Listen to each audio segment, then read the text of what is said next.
guten Morgen alle. Ich hoffe, Sie haben die Schweinehaxe gut verdaut. Bom dia a todos, espero que vocês tenham digerido o Eisbein de ontem. Hat gesagt, viel besser als die anderen. Ja, das Thema, nachdem wir ja auch einen Barleywein unten brauen, habe ich mir gedacht, eben auch nochmal auf den Bierstil als solches einzugehen und auch eben ein paar Hopfungsvorschläge dazu anzubieten. Então, como a gente está produzindo uma barley wine, ele pensou que seria interessante entrar na questão do estilo de barley wine, dos estilos de barley wine que existem, e também sugestões de lupulagem para fazer barley wine. Es gibt erstmal zwei verschiedene Kategorien von Barleywein. Als erste Quelle habe ich mich hier den World Beer Cup Competition Style Guidelines mehr oder weniger gewidmet, weil da am meisten drin steht. Então existem dois estilos de barley wine e ele pegou a descrição dos estilos usado no World Beer Cup, porque é a descrição que ele achou que mais tem informações sobre o estilo. Es gibt eben den englischen Typ oder auch europäischen Typ Barleywein und einen amerikanischen Typ Barleywein als grobe Unterscheidung. Então, de grosso modo, existem dois tipos de barley wine, que é a inglesa ou europeia, né, e a barley wine americana. Und man sieht an den Angaben, die ja mal das Bier analytisch ein bisschen charakterisieren, nur sehr geringe Unterschiede. Zum Beispiel der scheinbare Extrakt ist gleich, der Alkoholgehalt ist gleich.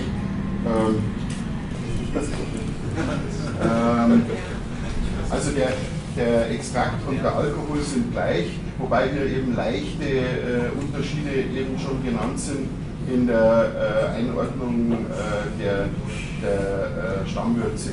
Então, analiticamente, os parâmetros são muito parecidos, né? Então, até como o extrato aparente é igual, mas o extrato inicial tem uma leve diferença, digamos assim.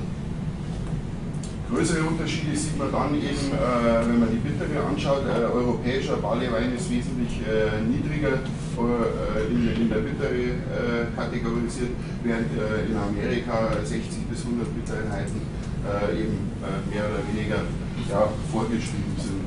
Então, as maiores diferenças estão aí no amargor. Então, a europeia, a barley wine europeia tem um amargor mais baixo e a barley wine americana tem um amargor mais alto. Und leichte Unterschiede in der Farbe ist eben, dass hier die Anfangsfarbe der europäischen eher schon etwas höher ist. Die Amerikaner haben teilweise dann schon noch eher noch so rotbraune Töne eben mit 22 EDC-Farbeinheiten. Então, também existe uma pequena diferença na coloração, onde a europeia começa já com uma coloração mais alta e a americana já começa com uma coloração mais baixa, uma coloração mais âmbar, tendendo ao vermelho.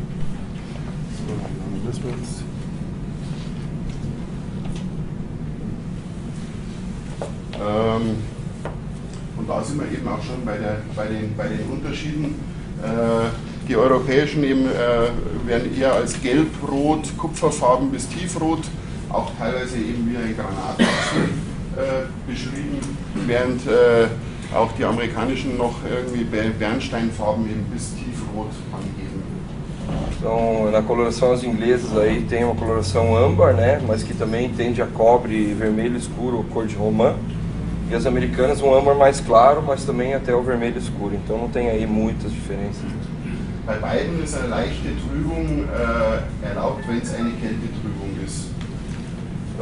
E nas duas é aceita uma leve turbidez, principalmente quando é uma turbidez a frio. Ah, mas aí toca sem querer. Ah, então. Ligou. Wenn hier leere Felder sind, sagen diese Kriterien nichts dazu aus. Also wenn hier leer ist, dann steht da nichts drin. Então, se aqui está em branco, quer dizer que na descrição do estilo não tem nada descrito. Né? Also deswegen ist ja hier auch nur zum amerikanischen Barleywein, also der Estergehalt ist hier eben oft hoch und eben Karamell und Toffee-Aroma sind oft vorhanden. Então, no caso da americana, né, da Barley Wine americana, muitas vezes a esterificação é bastante alta e o aroma de caramelo, né, também é bastante alto. Wobei das eben in etwas geringerer Form natürlich auch für den englischen Barleywein zutrifft, der auch leicht estrig sein kann oder auch leichte Karamellnoten aufweisen darf. Claro que no estilo inglês também tem um pouquinho de esterificação e também tem um pouco desse caramelo. Großer Unterschied ist eben hier auch beim Hopfenaroma. Englischer Barleywein wirklich sehr, sehr gering, Medium ist schon fast zu viel, während hier bei den Amerikanern eben das Ganze erst beim Medium anfängt und sehr, sehr viele amerikanische Barleyweine haben ein sehr, sehr intensives Hopfenaroma auch. Então, no aroma, na questão do aroma de lúpulo, na inglesa ele vai de muito baixo até médio, onde médio já provavelmente é o limite, né, do aroma do lúpulo, e na americana já do médio a muito alto, onde você encontra algumas cervejas com aroma de lúpulo bastante intenso. Então muitos com dry hopping, né, muitos feitos com dry hopping. Diacetyl ist bei beiden in geringen Mengen erlaubt, wobei ich es vorziehe, wenn es nicht ist. Então, o diacetil em quantidades baixas é aceitável, mas para ele, ele diz que ele prefere que não tenha. Quando ele fala níveis baixos, assim, numericamente, nós estamos falando de quanto? 0,15, 0,20? Isso nem há was niedrig heißt. Genau. 0,30, 0,40, 0,20? Ja, also unter 0,20 auf jeden Fall. Also drüber hinaus hat man ja schon sehr, sehr deutliches Aroma. Also wenn man sagt wenig oder sogar sehr niedrige oder niedrige Gehalte, dann ist das schon knapp über der Wahrnehmungsschwelle. Also es darf ruhig da sein. Es hat ja auch nicht jeder die gleiche Wahrnehmung. Manche Leute sind empfindlich, die schmecken Diacetyl ab 0,08. Gut, in einem Barleywein wird die Schwelle natürlich etwas höher sein. Aber andere Leute sind sehr, sehr unempfindlich und merken das erst ab 0,15. Então, com certeza abaixo de 0,20, né, o valor de VDK, mas depende também de cada pessoa, cada pessoa percebe o diacetil de uma maneira diferente. Tem alguns que o threshold é acima de 0,15, por exemplo, né. Então depende muito de pessoa para pessoa, mas na opinião dele, com certeza abaixo de 0,20. Es muss natürlich auch noch, ich würde sagen, solange der Diacetylgehalt das allgemeine, das gesamte Aroma nicht zu stark beeinflusst, sondern unterstützend ist die Weichheit und so, dann finde ich es durchaus noch akzeptabel. Wenn man aber wirklich sagt, okay, boah, da ist aber Diacetyl drin, dann ist es für mich eigentlich schon, wenn man klar benennen kann, ja, dann wird es schon schwierig.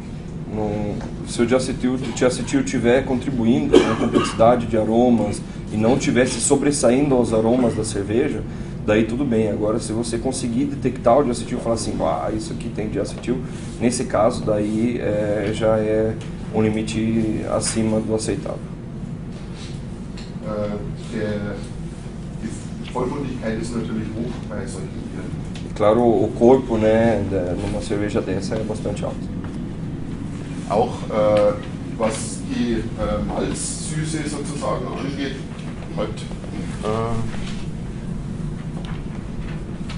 genau, ist natürlich selbstverständlich auch was die Malzsüße angeht.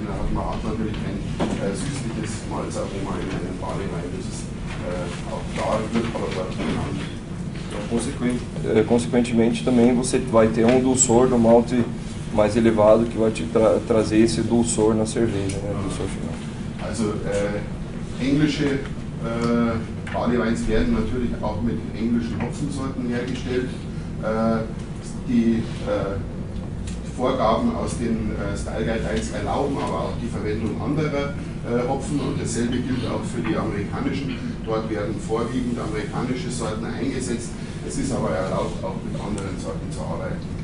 Então, na inglesa, são usados principalmente lúpulos ingleses e na americana principalmente os lúpulos americanos, mas dentro do guia de estilos eles permitem que sejam usados outros lúpulos de outras origens também, né? Der Hopfengeschmack ist eben wiederum auch sehr niedrig bis mittel bei den englischen und mittel bis sehr hoch. Das deckt sich eben mit dem Aroma, wobei man immer Geschmack und Aroma ist ja eigentlich dann auch irgendwo dasselbe. Und natürlich auch hier die bittere, wie wir bei den Bittereinheiten vorhin schon gesehen haben, hier wirklich niedrig bis maximal mittel und hier deutlich. Also auch die bittere spielt bei dem hier eine charakteristische Rolle. Então, claro que o sabor de lúpulo acaba acompanhando o aroma do lúpulo, né? Então, as inglesas, o sabor de lúpulo de muito baixo a médio, e nas americanas de médio a muito alto, e o amargor acaba sendo proveniente da quantidade de BU. Então, na inglesa de baixo a médio e na americana um amargor alto. Es kommen natürlich auch in manchen Barleyweinen auch Oxidationsnoten wie Sherry, Karamell, ein bisschen brotartige Noten auch vor. Die sind bei englischen Barleyweins durchaus erlaubt und können auch positiv bewertet werden, wenn sie eben zum Bier passen. Das ist wie mit Diacetyl, wenn es natürlich zu viel ist und das Bier nur noch bestimmt wird durch diese Oxidation, dann wird es natürlich eher negativ bewertet werden, wobei eben das bei den Amerikanern ist wirklich nur, wenn es zum Gesamtcharakter beiträgt, soll es dann auch entsprechend positiv sein. Also die ziehen sozusagen eher nicht oxidierte Noten vor. Então, as notas de oxidação, que lembram aí sherry, um caramelo, um vinho do Porto até, e notas que lembram até um pouco de pão, numa barley wine inglesa, elas são até às vezes um pouco desejadas e elas podem ser avaliadas positivamente, contanto que não sejam extremos, né? E na americana, só se ela estiver contribuindo com a complexidade e a harmonia da cerveja.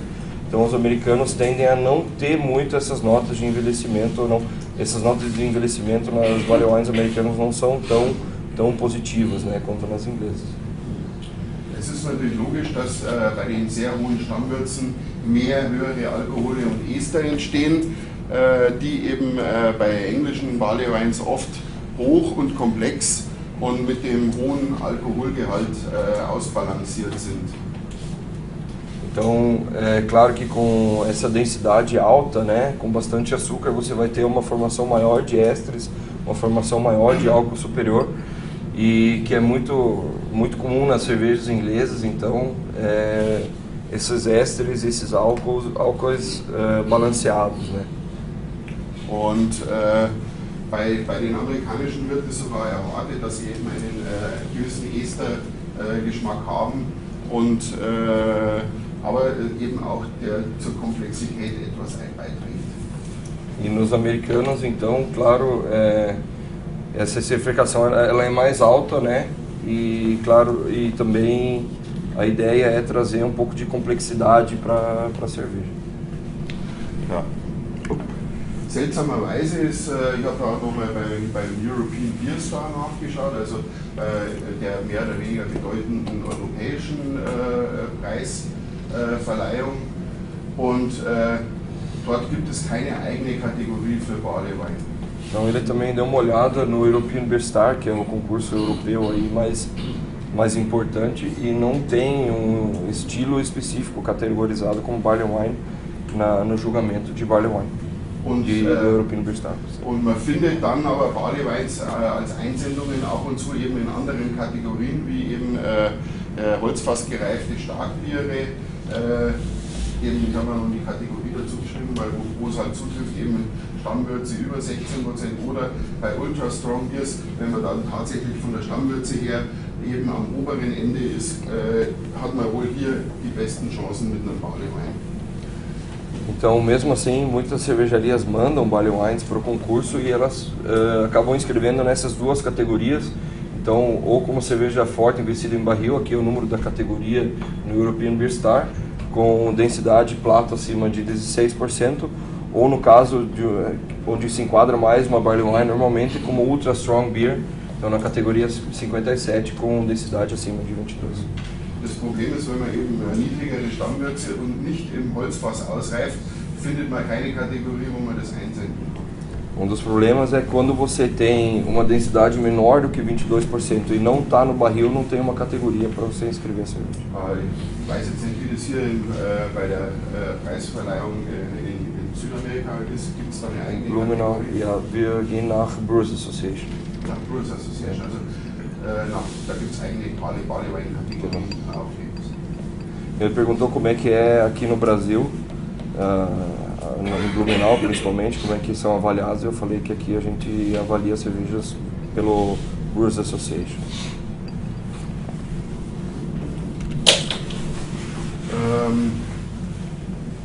Ich habe jetzt einmal mehrere Hopfungsvorschläge mitgebracht, eben immer zuerst mit der sozusagen von den Style Guidelines vorgesehenen Hopfung, eben amerikanische oder englische Hopfen, beziehungsweise eben dann auch einen Vorschlag mit den deutschen Hopfen dazu. Então, ele trouxe alguns exemplos de lupulagem. Primeiro ele vai falar dos exemplos clássicos de lupulagem também, a lupulagem que é indicada nos guias de estilo, e depois ele vai falar sobre como fazer essa lupulagem com os lúpulos alemães. In Amerika arbeiten eben sehr viele mit den C-Hopfen, wobei eben auch Centennial und Cascade in der Aromagabe sozusagen als letzte Gabe im Sudhaus schon eine gewisse Fruchtigkeit, aber auch der Centennial eine gewisse harzige Note auch mitbringt. Und vor allem eben für die Aromagabe muss man schon hier auch, wir berechnen immer gerade die Aromagaben in Richtung Milliliter Öl pro Hektoliter, also 3 Milliliter jeweils Öl pro Hektoliter, um eben auch einen entsprechend großen Beitrag in dieses hochkomplexe und auch von der Stammwürze her Bier einzubringen. Denn wenn die Stammwürze hoch ist, muss ich natürlich auch entsprechend viel Hopfen geben. Das merkt man beim Imperial IPA. Warum ist da so viel drin? Weil man eben mehr geben muss als nur bei einem einfachen Pale Ale. Das war jetzt ein bisschen viel. Ja, vamos lá, isso foi bastante. Nos Estados Unidos, muito comum usarem os lúpulos, né, os Cs, então Cascade, Centennial, Columbus, né? E ele, nesse caso ele falou que eles também usam na adição de aroma, no caso do Cascade, do Centennial, o Cascade para dar esse cítrico, o Centennial para dar um mal mais picante também o cítrico. E eles fazem um cálculo em miligramas de óleo por hectolitro, tá? Então pode ver que é uma quantidade alta em miligramas por hectolitro, mas precisa de uma quantidade mais alta porque é uma cerveja que ela já tem uma densidade mais alta, ela vai ter uma esterificação mais alta e você precisa elevar então para que você consiga sentir esses aromas de lúpulo. Esqueci alguma coisa. Uma caixa é importante ser bem novo. E importante também que o lúpulo esteja fresco, como você está usando uma grande quantidade de lúpulo, né? Se ele não estiver fresco, você acaba somando esses off-flavors dele. Dadurch, dass der Centennial etwas mehr Öl hat als der Cascade, muss ich von dem natürlich weniger geben, um die 3 Milliliter Öl zu erreichen, als vom Cascade. Como o Centennial tem mais óleos do que o Cascade, então em quantidade que você acaba adicionando menos Centennial do que Cascade. Das sind auch nur jetzt Schätzungen oder Angaben von Mittelwerten ausgehend. Die echte Hopfengabe kann natürlich eben ausgehend von der Ölberechnung ganz anders aussehen. Je nachdem, was man für einen Hopfen trinkt. Então isso aqui é uma aproximação, né, baseada em valores médios dos lúpulos. Claro que dependendo do teu lúpulo, esse cálculo pode se parecer bem diferente disso. Und eben eher Typ 90 Berechnung. Also wenn man 45er hat, wird es natürlich entsprechend weniger. E também considerando T90, se fosse considerar um T45, a quantidade também seria menor. Womöglich sollte man die Gabe eben im Whirlpool geben, denn dort kann man das Aroma besser rüberbringen, als wenn man es zum Ende der Kochung gibt, wo schon wieder ein bisschen was auch zum Schornstein rausgeht sozusagen. Bei manchen ist es aber in kleineren Brauereien ist es jederzeit möglich, in größeren kann es eben sein, dass man da schlechter drankommt an Whirlpool. Então, o ideal é fazer essa dosagem no Whirlpool, onde você consegue extrair e manter um pouco mais desses aromas no teu mosto, e esses aromas para evitar que eles saiam pela chaminé, como ele comentou. Claro que para pequenas cervejarias isso é mais simples, para as grandes cervejarias o acesso ao Whirlpool às vezes é um pouco mais complicado. Und bereits hier hat man ja schon eine relativ hohe Alpha-Gabe, 30 Gramm Alpha pro Hektoliter, weil wir erinnern uns, für den amerikanischen Barleywein muss ich mindestens 60 Bittereinheiten zusammenbringen. Hier habe ich jetzt schon mal 30 Gramm Alpha, allerdings mit einer schlechten Isomerisierungsrate vom Whirlpool hat man vielleicht noch, wenn der Whirlpool recht warm ist, 5 bis 10% Isomerisierung. Então aqui já tem uma grande quantidade de alfa por hectolitro.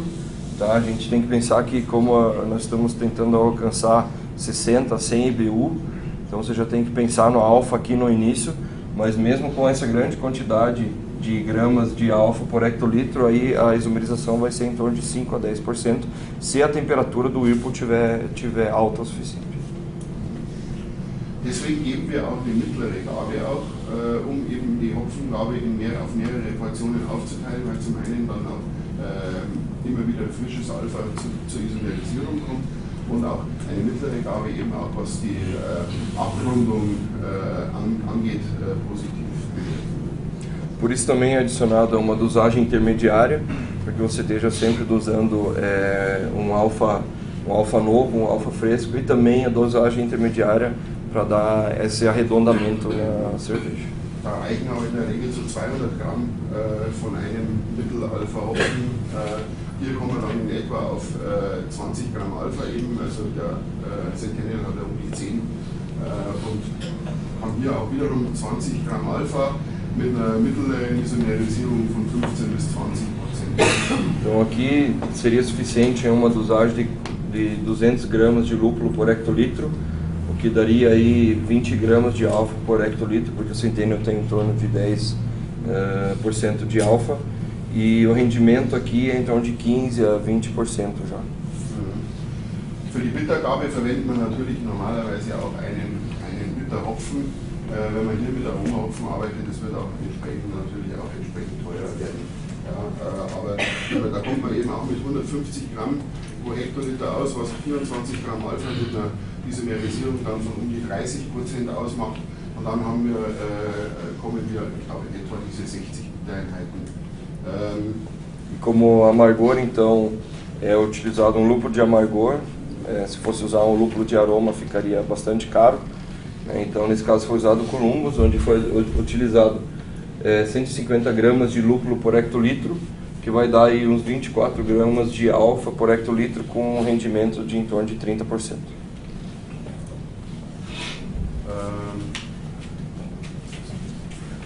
Wenn man hier eben zusammenrechnet, kommt man hier schon auf eine Gabe von etwa 750 Gramm pro Hektoliter. Ja, das holt natürlich auch von der Menge, schieren Menge her, ist das auch eine ganze Menge an Trub. Das muss der Whirlpool natürlich erstmal verkraften. Also wenn der Whirlpool oder die Trubabscheidung schlecht ist, kann man natürlich dann hier auch auf die 45 ausweichen, um eben die Menge an Hopfentrub zu verringern.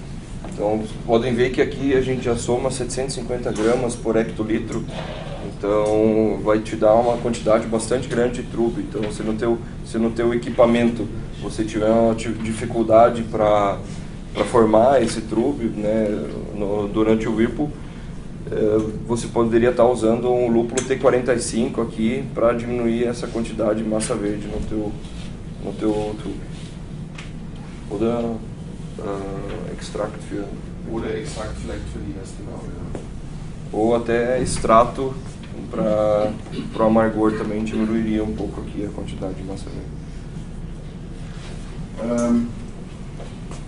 Fürs Dry Hopping habe ich eben auch noch die drei gängige Hopfen, die eben oft auch zusammen verwendet werden, ausgesucht. Sollen aber schon eine größere Menge an Öl repräsentieren, denn wie auch bei der Aromagabe, man braucht eine größere Menge an Öl eben in einem so komplexen Bier, um überhaupt Wirkung zu zeigen. Então, no dry hopping, ele indicou aqui 3 lúpulos que são utilizados frequentemente em combinação. Então, o Chinook, o Cascade Centennial, né? E o ideal é que juntos aqui, desculpa, eu esqueci de traduzir aqui, zusammen, os 3 juntos, para que os 3 juntos tenham 9 gramas de óleo por hectolitro. Você precisa dessa quantidade de óleo para que você consiga realmente sentir esses aromas desse lúpulo numa cerveja complexa como uma Barley Wine. Der Vorteil auch der Verwendung einer Mischung hier ist, wenn einer der Hopfen mal schwerer zu bekommen ist, kann ich leichter irgendwo auch mal was ersetzen. Wenn ich hier jetzt nur eine dominante Sorte irgendwo einsetze, dann habe ich kaum Möglichkeiten, den zu ersetzen. Uma das vantagens de estar usando aqui então uma combinação de 3 lúpulos, vocês provavelmente lembram da palestra de ontem, se por acaso tiver uma dificuldade de acesso maior num deles, você poderia estar substituindo, diminuindo a quantidade em um, sem ter um impacto muito grande na tua cerveja. Se você usar somente uma variedade com aroma intenso e essa variedade você não tiver acesso, acaba que você vai mudar muito o perfil sensorial da tua cerveja. Gibt es irgendwelche Fragen hier bis soweit hier? Oder? Perguntas para essa lupulagem com lúpulos americanos? Só uma pergunta, não é bem direto, HSP aqui no final do vídeo. O que isso se refere? Qual a relação disso com o frescor? Was ist das HSI? Unten ist der Hop Storage Index.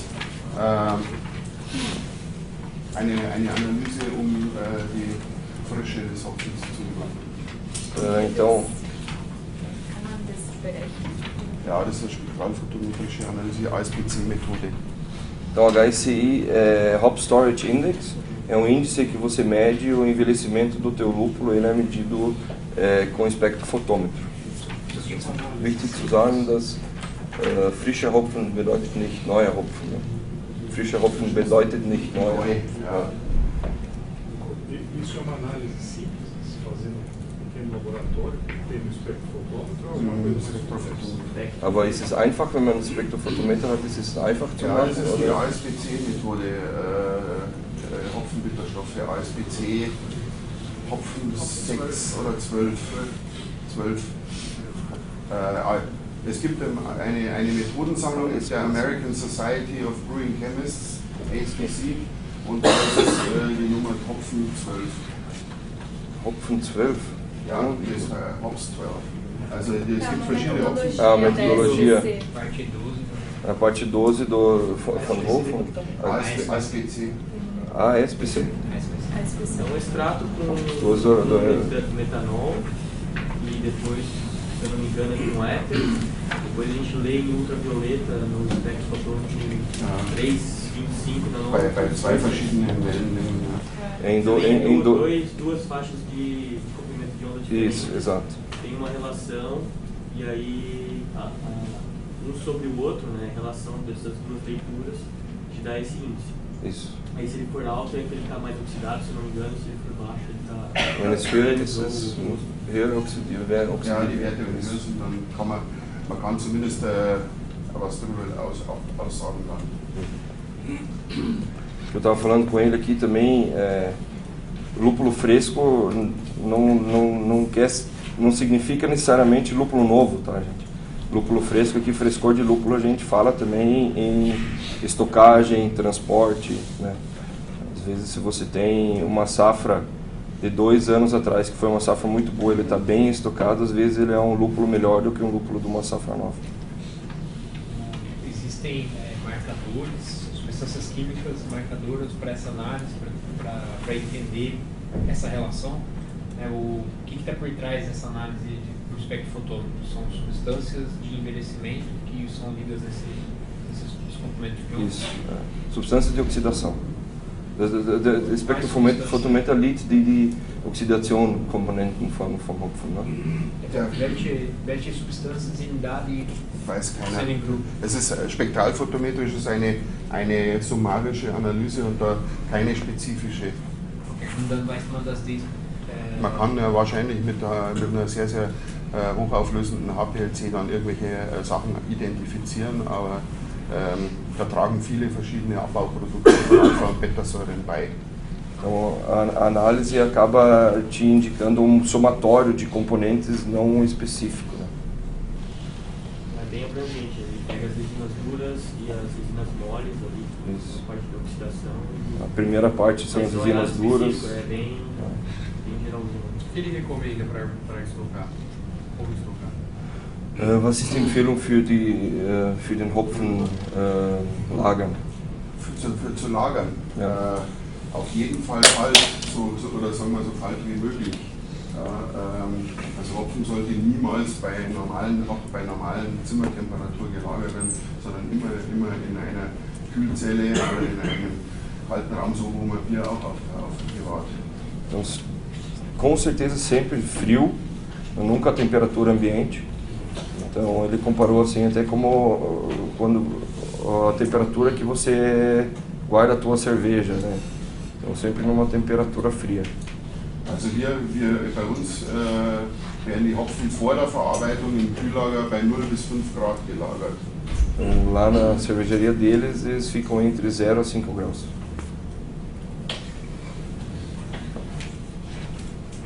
Gut. Dann schauen wir mal.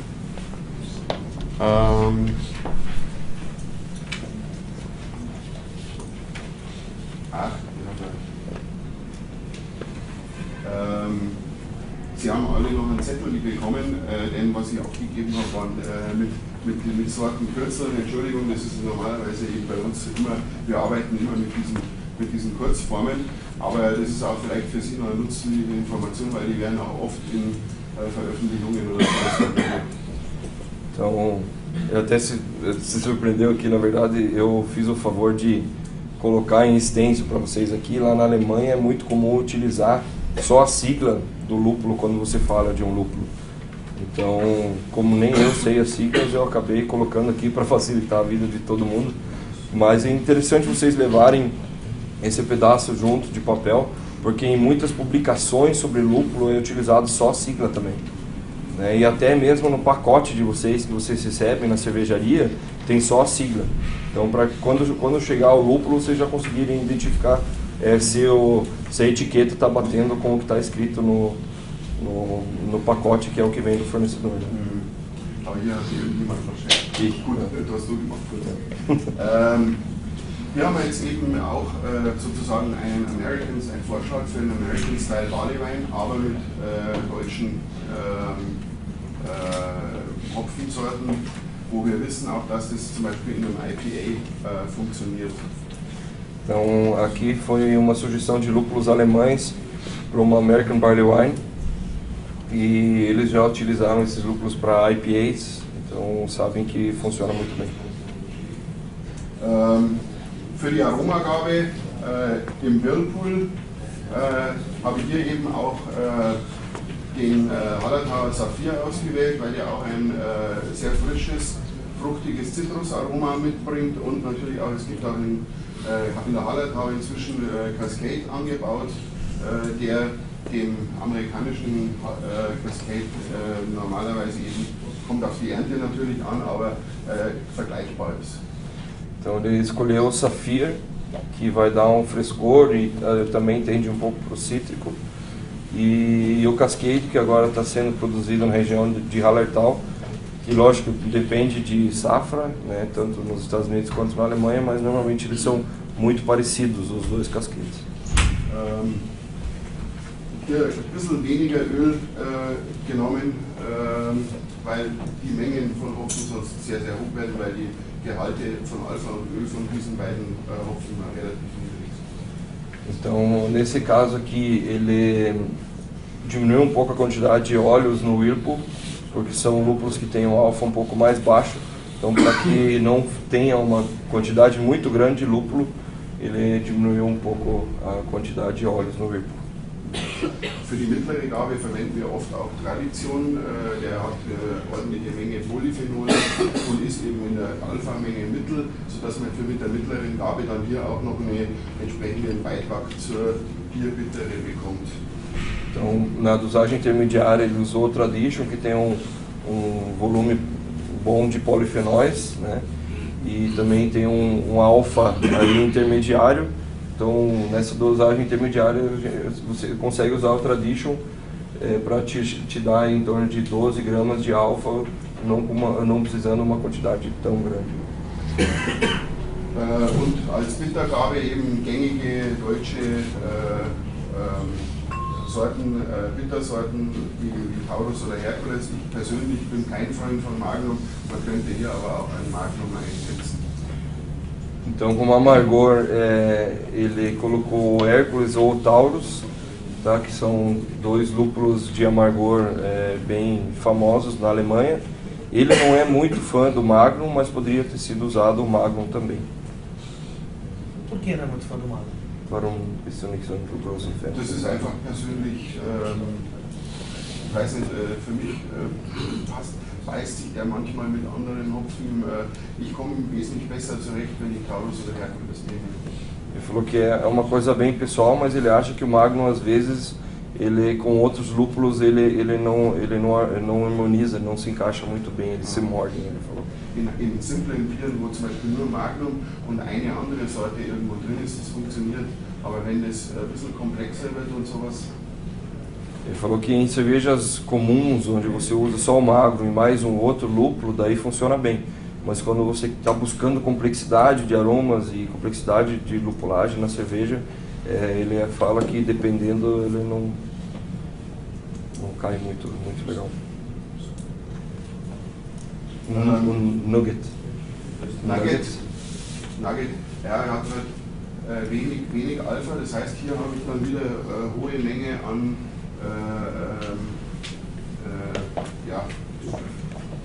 Feststoffe, die ich mit durchziehen muss. Eu perguntei do Nugget, que também é bem difundido aqui no Brasil, né? O Nugget tem um alfa normalmente um pouco mais baixo, então também vai aumentar muito a quantidade de matéria verde aqui no teu Will. Mas poderia ser usado também. Auch hier habe ich für das Freihopping 3 verschiedene Hopfen entsprechend vorgeschlagen.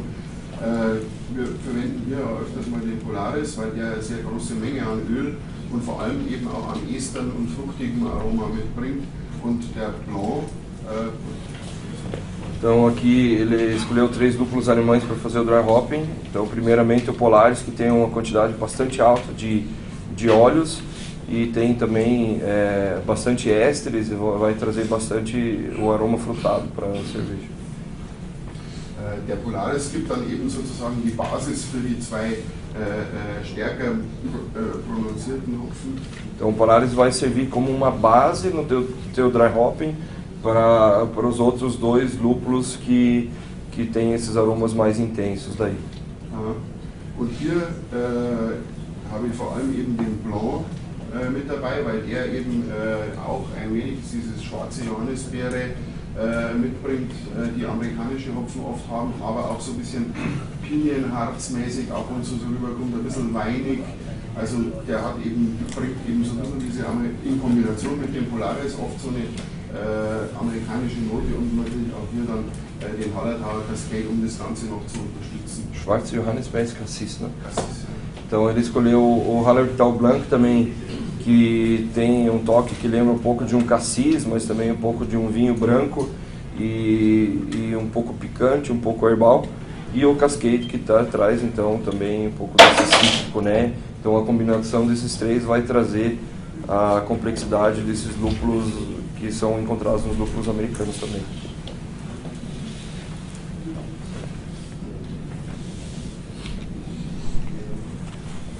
Gut, dann kommen wir zum englischen Barley Wine. Então agora vamos falar de Barley Wine estilo inglês, né? Wir haben ja vorher schon gehört in dem Vergleich der verschiedenen Stile, dass im klassischen englischen Barley Wine auch englische Hopfen eingesetzt werden, vor allem Fackel und Golding auf der Aromaseite. Então a gente já viu que nos estilos ingleses são utilizados classicamente lúpulos ingleses, então principalmente aí o Fuggles e o Goldings. und nachdem auch das Hopfenaroma und der Hopfengeschmack natürlich weniger ausgeprägt sein sollen, aber eben vielleicht ein Hauch davon natürlich spürbar sein soll, auch was die Abrundung angeht, eben auch die ganze Komplexität des Aromas sollte hier schon auch ein bisschen der Hopfen beitragen. Fackel und Golding haben eben auch ein leicht fruchtiges, aber auch vor allem ins Blumige tendierende Noten, sodass eben die englischen auch oftmals eben so eine Mischung aus Karamell und blumigen Noten haben, also ein bisschen honigartig oftmals. Então aqui no aroma, mesmo sendo uma cerveja que não busca muitos aromas e sabores, é importante que tenha um pouco desse aroma e sabor do lúpulo para dar uma complexidade na cerveja junto com o maltado. E então ele indicou aqui o Fuggles e o Goldings, que vão te trazer um pouco de um floral, que junto com o caramelo e a complexidade do maltado vai trazer até um aroma que lembra um pouco um mel na cerveja. Um eben hier ungefähr jeweils 1 Milliliter Öl zu erreichen, müssen wir 100 und hier 160 Gramm ungefähr dosieren. Então, para conseguir alcançar aí, para cada um deles, 1 ml de óleo por hectolitro, você precisaria adicionar aqui em torno de 100 gramas de Fuggles e 160 gramas de Gold. Genauso in der mittleren Gabe eben geht es ja eher um die Polyphenole und um ein bisschen Beitrag von der Alphasäure. Auch hier ungefähr 200 Gramm pro Hektoliter für die Abrundung, aufgeteilt auf die beiden Hopfen, sodass man hier dann etwa auch jeweils 5 Gramm Alpha, weil die so um die 5% haben, jeweils noch als Beitrag zur Bitterkeit bekommt. Então, na dosagem intermediária, que a intenção é trazer esses polifenóis para a cerveja, para dar um arredondamento, mas também vai te trazer um pouco de alfa, então nesse caso que 100 gramas vai dar 5 gramas de alfa por hectolitro para cada um deles.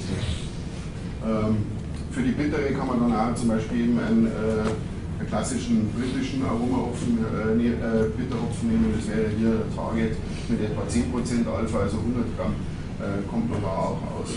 Então, e para o amargor daria para usar aí lúpulo de amargor clássico britânico, que seria o Target, que tem em torno aí de 10%, né? Então, com 100 gramas de lúpulo você consegue aí em torno de 10 gramas de alfa por hectolitro. Vou perguntar em português, que é todo mundo entender. Eu li num livro sobre envelhecimento positivo de cerveja de guarda, que barley wines inglesas têm um potencial maior de envelhecimento justamente pela utilização de lúpulos ingleses. E aí ela justificava, a autora do livro, pelo fato de lúpulos ingleses terem mais beta-ácidos do que alfa-ácidos, e por isso o envelhecimento era mais positivo para esse estilo do que uma American Barley Wine, por exemplo.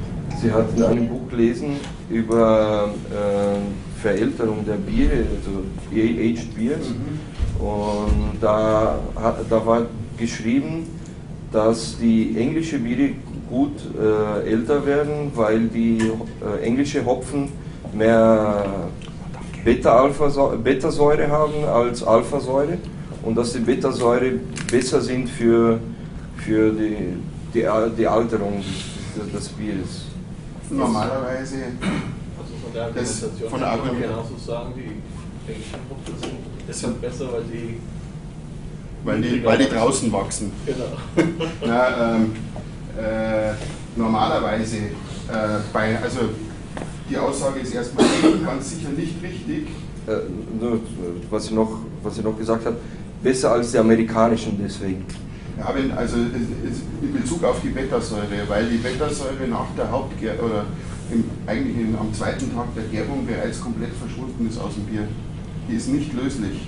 Bei pH-Werten unter 4,8 oder sowas ist die komplette Beta-Säure unlöslich und fällt aus. Das ist auch der Hopfentrug, der dann, oder die braunen Flecken, die dann auf den Kräuseln oben drauf sind. Então ele, só traduzindo a resposta, né, ele falou que acredita que não seja bem verdade isso, porque os beta-ácidos eles têm uma solubilidade muito baixa, então no segundo dia de fermentação esses beta-ácidos com pH mais baixo, eles já se decantam. E ele falou que na tua levedura, na hora que você purga a levedura, os pontinhos pretos que tem, os pontinhos escuros, são aglomerações desses beta-ácidos. Beta-Säure hilft hauptsächlich auf dem Weg vom Sud aus, also bei der Gärung oder ab der Kühlung, bis die Gärung richtig einsetzt und der pH-Wert noch hoch ist, aufgrund seiner mikrobiologischen Eigenschaften, also antimikrobiologischen Eigenschaften, die Würze stabil zu halten und eben gegen Bakterien zu verteidigen, bis die Hefe richtig angreift, und dann fällt sowieso der pH, wo die meisten Bakterien eben nicht mehr wachsen können, und damit hilft die Beta-Säure hier sehr, das Bier sozusagen vor microbiologischen Schäden zu schützen. Então, os beta-ácidos funcionam principalmente nessa questão bacteriostática, né? Então, desde do teu mosto até o início de fervura, onde o pH ainda está mais alto, então ele ajuda na questão bacteriostática. Depois que ele acaba decantando, né? Nesse segundo dia de fermentação, o teu pH já baixou, então a tua cerveja já está mais protegida pelo pH. Então, a principal função do beta-ácido é proteger a tua cerveja na parte microbiológica. Na questão do envelhecimento em barril, na comparação das versões americana e inglesa, existe algum barril de origem diferente ou mais indicado para a americana ou para a inglesa? Für die Lagerung in Holzfässer gibt es so diverse Holzstile, die mehr die englischen benutzen und mehr die amerikanischen? Oder in England sind ja klassisch verbreitet französische Weinfässer, die eben schon immer nach England importiert worden sind. Natürlich Whiskyfässer aus Schottland und Madeira oder Portweinfässer, die eben auch klassisch in England schon immer konsumiert worden sind und natürlich dann als Fässer für die Alterung zur Verfügung standen.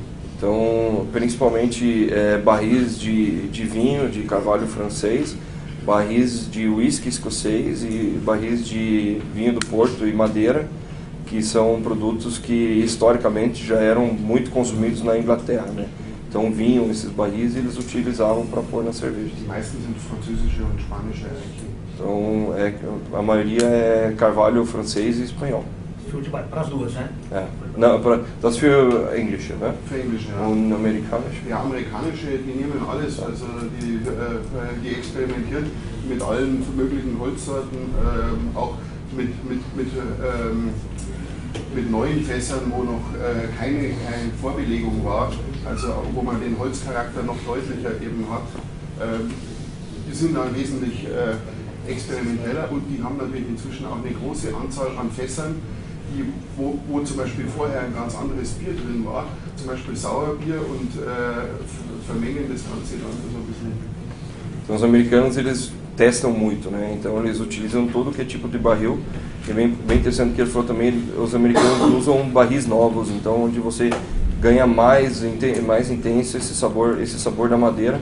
E também o que eles estão testando agora são, por exemplo, barris onde você tinha uma outra cerveja, uma cerveja ácida, e você coloca uma cerveja nova dentro, então para dar essas características da cerveja ácida nessa tua nova cerveja também. Então para os americanos não tem muito uma regra, eles fazem bastante experimentos aí nessa parte de madeira.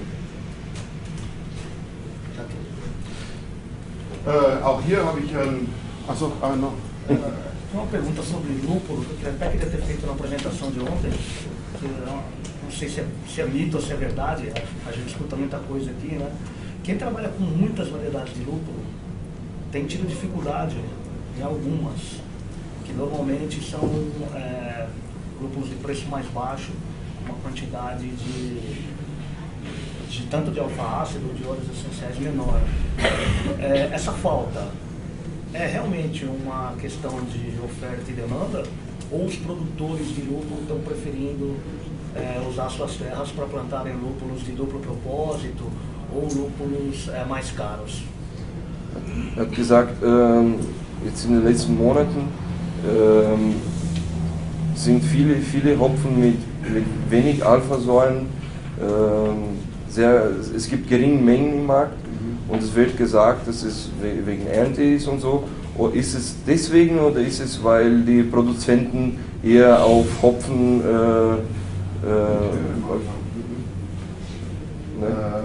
der Markt ist eine ganz andere Geschichte, aber zum einen hatten wir zum Beispiel in Europa eine eher schlechte Ernte, was vor allem Aromahopfen betroffen hat, aber von daher ist es, der war vorher schon knapp. Und je mehr wie in Amerika, wir hören jetzt nachher beim Alfredo, glaube ich, noch mehr drüber, je mehr Craft Breweries in allen Ländern, das ist ja nicht nur in Brasilien, in Europa, 500 Brauereien in Italien, 500 Brauereien in Frankreich. In Deutschland ist es eher noch eine Entwicklung, aber wir haben schon 1300 Brauereien, die sowieso sehr viel Aromahopfen verwenden. Dann 4000 Brauereien in den USA. Der Hopfen muss ja irgendwo herkommen und Hopfen braucht eben, oder die glauben, oder viele von den Brauern, die anfangen heute Bier zu brauen, glauben, da gibt es in der Hallertau einen Hopfensupermarkt, da geht man und kauft das, was man braucht. Das stimmt nicht, sondern sie müssen 3 Jahre vorher bestellen, was sie brauchen. Und das kapieren viele erst, wenn es zu spät ist. Então ele falou que mesmo ano passado teve uma frustração de safra bem intensa, principalmente para lúpulos aromáticos, ou seja, de baixo alfa na Europa, então não só na Alemanha, mas na Europa inteira. Isso complicou bastante, mas mais do que isso, antes dessa frustração de safra, a quantidade de lúpulo aromático já estava meio que no limite, assim, né? Então, uma coisa que ele falou assim, muitos pensam que para comprar lúpulo é só ir lá na região de Hallertau e no supermercado e comprar o lúpulo, mas não é assim que acontece. O lúpulo você precisa fazer um contrato com 3 anos de antecedência, e como esse mercado de micro cervejarias está bombando, e são cervejarias que usam bastante lúpulo, e não é só aqui no Brasil, não é só nos Estados Unidos, é também na França, então no mundo inteiro esse mercado está bombando, então está escasso lúpulo para todo mundo mesmo, não é um mito, né? O lúpulo isomerizado ou envenenado, ele é uma alternativa à escassez de lúpulo? Der präisomerisierte Hopfen, ist es eine Alternative für, wenn Hopfen fehlt oder so? Nur hier, eben nicht da. Und da haben wir man braucht dann, okay. Ele falou que assim, mais aqui na questão do amargor, né, pré-isomerizado só no amargor, você usa só no amargor, e o amargor não é o problema, a escassez de amargor não é tanto o problema, é mais a escassez de lúpulo de aroma. Aber also voll-isomerisierte Produkte für Aroma würde ich nicht empfehlen. Ele não indicaria lúpulos pré-isomerizados para aroma. Okay, noch einen Vorschlag eben für einen englischen Barleywein mit deutschen Hopfensorten, wo wir eben Barley Golding sind eben auch nicht leicht zu bekommen. Então agora... e no caso do extrato de óleo essencial? Deixa eu só fazer a tradução aqui primeiro, senão eu perco o fio, Daniel. Então ele vai falar agora de barley wine com lúpulos alemães, até porque o Fuggles e o Golding são lúpulos que nem sempre são fáceis de conseguir, né? Agora sim. Não, e no caso, que eu sei que a Charles Faran também trabalha com extrato de óleos essenciais também, né? E nessa questão, que a gente ouve falar bastante do extrato de óleo essencial, mas ele é meio que unidimensional, assim, você tem que usar em conjunto com outros lúpulos, né? O que ele acha disso? Es ist eine Meinung über die Hopfenöldosierung. Die benutzen, eigentlich muss man die benutzen, trotzdem Hopfen benutzen und dann Hopfenöl dosieren. Was ist deine Meinung über die Hopfenöl? Man kann mit Hopfenölen bestimmte Korrekturen vielleicht machen an einem Bier, wo man sagt, oh, da ist die Aromaintensität mir zu niedrig oder sowas. Aber die sind im Vergleich dann zu Aromahopfen, die werden ja auch als Aromahopfen hergestellt und das eben durch dieser Herstellungsprozess ist sehr teuer. Natürlich haben die eine gute Ausbeute, diese Produkte, aber eher ein Freund vom natürlichen Aroma, weil eben bei der Herstellung in jedem Prozessschritt geht auch was verloren. Das Öl, da steht zwar Cascade drauf, aber das hat im Vergleich zu einem echten Pellet-Aroma, fehlt da was. Então ele disse que para você fazer uma correção na tua cerveja, ele pode ser um meio interessante para você usar, mas para você fazer a dosagem só com esses óleos, ele não acha muito interessante, porque durante esse processo para você dessa extração desses óleos, você tem a perda de alguns componentes. Então, por exemplo, um óleo de Cascade, ele não vai ter o mesmo aroma do Cascade. Então, ele é muito mais fã de usar o lúpulo em si, né? E você poderia usar como ajuste. E também esse produto, por mais que ele tenha um rendimento bastante alto, ele é muito caro, né? Então, ele acaba sendo mais caro do que você usar o lúpulo em si. Gut, als Aromagabe eben hier eine Kombination aus Mittelfrüh und Hersbrucker wird auch oft in deutschen hellen Bieren verwendet, weil es eben eigentlich eine angenehme Mischung aus fruchtigen und herben Noten ist, die eben schon ein bisschen blumig manchmal auch, die eben schon hier in diese Richtung gehen. Man könnte hier zum Beispiel auch noch ein bisschen einen Tettlanger zum Beispiel noch mit verwenden. Então, os dois lúpulos escolhidos aqui são dois lúpulos que também são usados constantemente em cervejas claras alemãs. Então, o Mittelfrüh e o Hersbrucker vão dar um pouco de um herbal, um pouco de um frutado, mas também às vezes um pouco indo para esse floral. Und von denen weiß man, dass sich die eben sehr gut vertragen, was die Kombination angeht. E é sabido que esses dois lúpulos, eles interagem, eles sinergizam muito bem, né? Então já... Da braucht man dann natürlich bei den niedrigen Alpha-Gehalten auch relativ hohe Mengen, 120, 150 Gramm. Der Hersbrucker hat sehr wenig Alpha, manchmal nur 2 bis 3%, der Mittelfrühe etwas höher, um die 4. Wenig Öl, ja. Wenig Öl, ja. Ja, dafür, dass sie so wenig Alpha haben, haben sie eigentlich relativ gutes Öl. Also so ein halbes Prozent, 0,6 vielleicht der Mittelfrühe.